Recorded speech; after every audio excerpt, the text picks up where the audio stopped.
Welcome to Lesson 17, Day 3, Adding and Subtracting Integers. Today we're going to talk about how to solve problems involving subtracting integers and how to solve problems involving adding integers. So now we're going to take everything that you learned on how to add and subtract integers, and we're going to take it one step farther and put together word problems as expressions and then solve the problem. All right, again, we want to remember those ground rules. So rule number 1, positive plus a positive will give you a positive. Negative plus a negative will give you a negative. And a negative plus a positive, the solution will take the sign of the number with the greater absolute value, and you'll actually use subtraction to answer this. Then remember for the subtraction problems that we actually turn them into addition problems and then use this rule. All right, so here's our first problem. As always, we're going to find all the important information. So what I'd like you to do is pause, highlight the important information, and when you come back, we'll go over just that part. All right, so it's not important that it was during a football game. It is important that he caught 3 passes. However, it's more important to know what they were for. So one went 52 yards, okay, and went is important here. The other was a first down and was for 17 yards. Does it matter that it was a first down? Not for our math problem. And the other one was a screen pass that did not work so well and ended up a gain of negative 10 yards. What was the total yardage gained by Justin on the pass plays? Okay, so you have to be careful here. I know 3 is a number, but it's not important because it only tells us how many passes he caught. Okay, and that isn't important to us because right now the question asks what was the total yardage, so the number of passes he caught doesn't affect his total yardage. All right, so the first thing we need to look at is what each integer is. So since it went 52 yards, that's a positive 52. Then the other one was for 17 yards. Now that's another positive. So since it went for 52 yards and it went for 17 yards, so we're going to add those two together. Okay.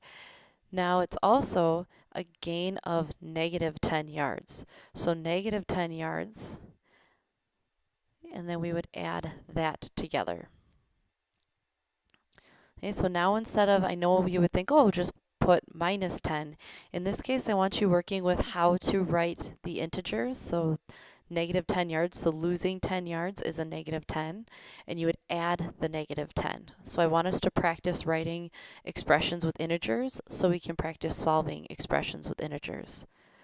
According to the order of operations, we would solve this first, and we would get 69 yards plus the negative 10 yards. Now I use my rules here because my absolute value of 69 is higher than the absolute value of negative 10. My answer is going to be positive. Because it's a positive plus a negative, I know I have to subtract. So I'm going to subtract 69 minus 10, and I get 59 yards. So Justin had a yardage total of 59 yards.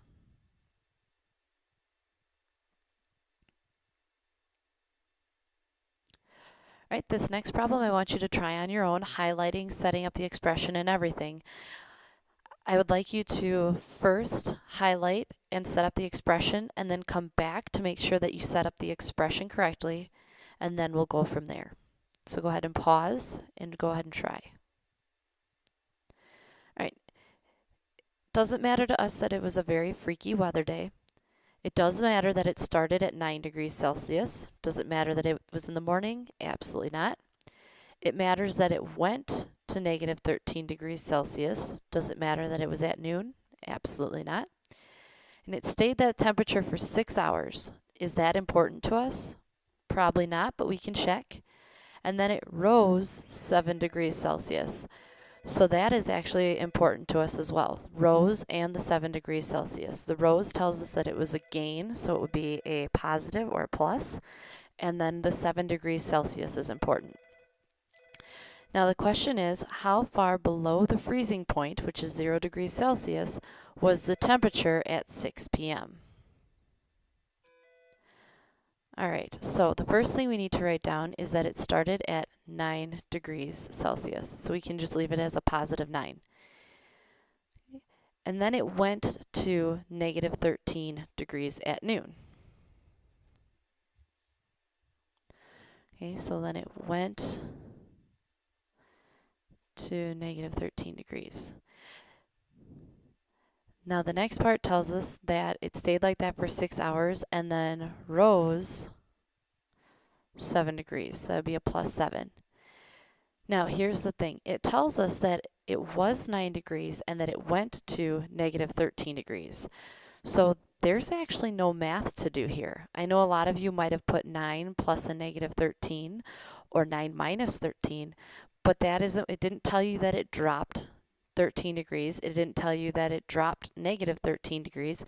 It just says that it started at 9 and went to negative 13. So your expression here is actually only negative 13 plus 7. And then in this case, you can pause and find your answer. When you come back, we'll check it. All right, I know my answer is going to be negative because the absolute value of negative 13 is greater than the absolute value of 7. I know that I have to subtract because I have a negative plus a positive. I do 13 minus 7. That gives me 6. So my temperature, how far below the freezing point? Okay, so my temperature was negative 6 degrees.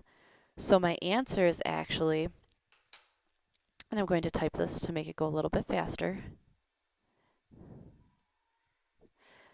The temperature was 6 degrees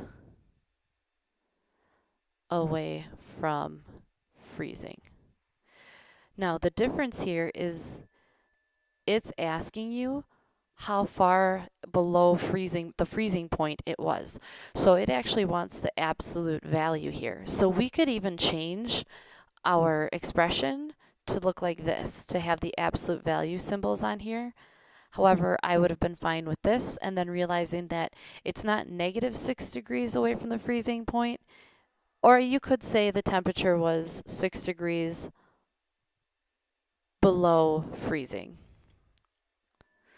That might be a better way to write it, so it would make more sense. I know this is complicated, and that's why we'll have plenty of practice with it tomorrow. So what I would like you to do tonight is I would like you to please try to set up an expression for this problem.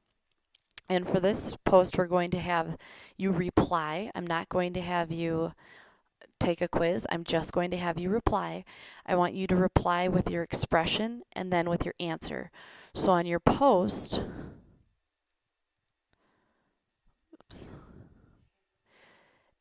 it should say what your expression is, and then below your answer. You don't have to show your work on here. You just have to write what the expression is and what your answer is. As always, if you have any questions, be sure to post them to Edmodo so we can go over them in class tomorrow.